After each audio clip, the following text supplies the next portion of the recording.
nyo ngayon ay tatlong reyna kasi sa January pa yung tatlong hari.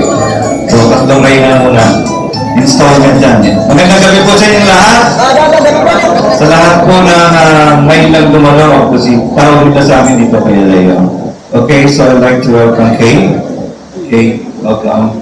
And of course, Brian, welcome.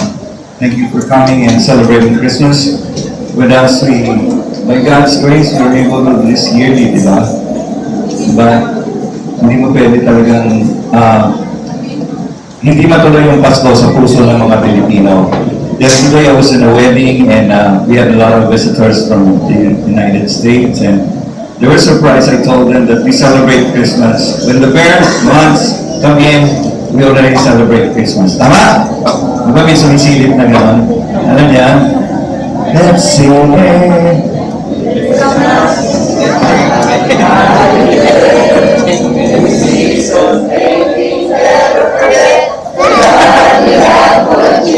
Sige, di ba?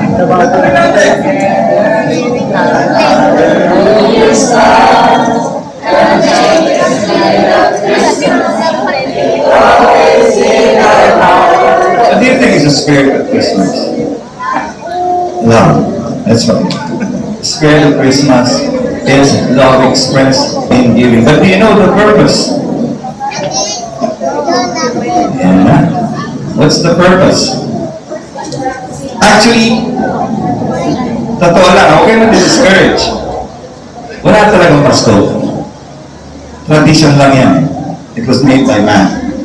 You know, to celebrate Christmas, sabi nila, dahil hindi naman 25 kasi may ibang celebration ng pagan na itinapat doon, i-Christianize yung pagan na celebration. But no matter what it is, for us who believe in Jesus, we choose also December 25 to remember and thank God. Maganda po yung may special na araw tayo, pero kailangan, katulad nga sinasabi ni Edwin kanina, let us redeem. Atin mo yan, from January 1 to December 31, we can make use of the days that God has given us according to His purpose. So, sa tingin nyo, ano ang purpose ni God?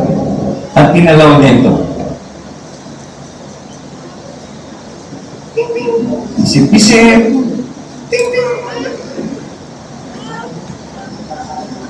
Pag Christmas ho, ano yung best experience na inyong mararanasan? Aside from gifts, aside from money, aside from parties, what is it?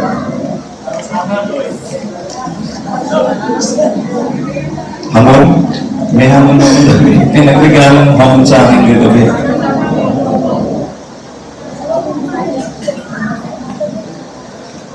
Tatay Greg, sa tingin niyo, ano ang purpose ng panahon ito? Ang call.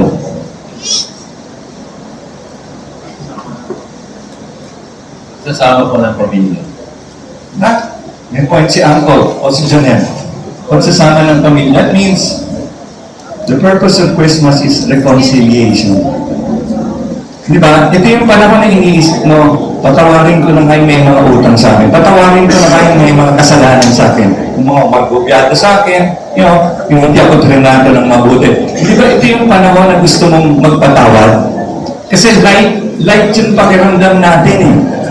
Diba? Hindi mabigat. Hindi katulad pag Biyernes Santo, parang lahat ng mukha ng tao bigat. Tama? Pero pag Pasko, Setyembre pa lang, iba na ang hilatya ng mukha. Tama ba?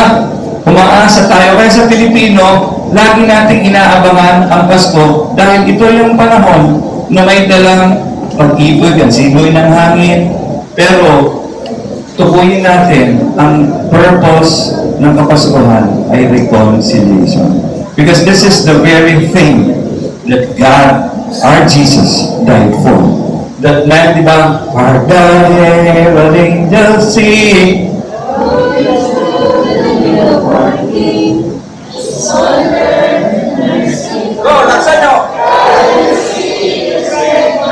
See? If we listen to the heart of God, we will know His purpose. That is to reconcile sinners and Him, heaven and earth. Because huwag natin kakalimutan, naman tayo sa heart. The purpose of God is to bring Hindi natin kakalimutan na araw-araw. God's purpose is to bring heaven to hell. So tuloy po tayo, He wants to use family. Sa atin po na nakabasa na ng Biblia. Okay? In the beginning, God created who?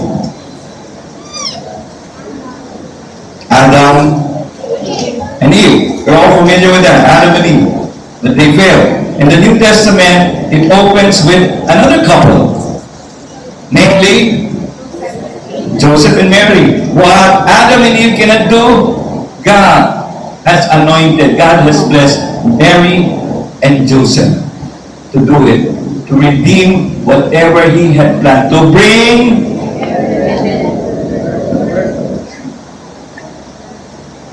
and He did that through Jesus. Hindi, no? So, pinagpahayagan ng anghel si Mary. Pwede natin ulit yung story. Luke 1:26 to 33. In the 6th month, the angel Gabriel was sent from God to a city of Galilee named Nazareth. Sabi niya Nazareth. Isa hong lugar yun na walang nagmumulang mabuti. Sa panahon nila, wala akong nagmumulang mabuti sa Nazareth. Okay? To a virgin betrothed to a man whose name was Joseph of the house of David. So si Joseph po galing sa angkan ni David. Ganon din si Maria. Pareho silang galing sa angkan ni David. Angkan ng mga... Ano ang angkan ni David? Angkan ng mga hari. Pakisabi sa katabi mo, ang ganda niyo po ngayon.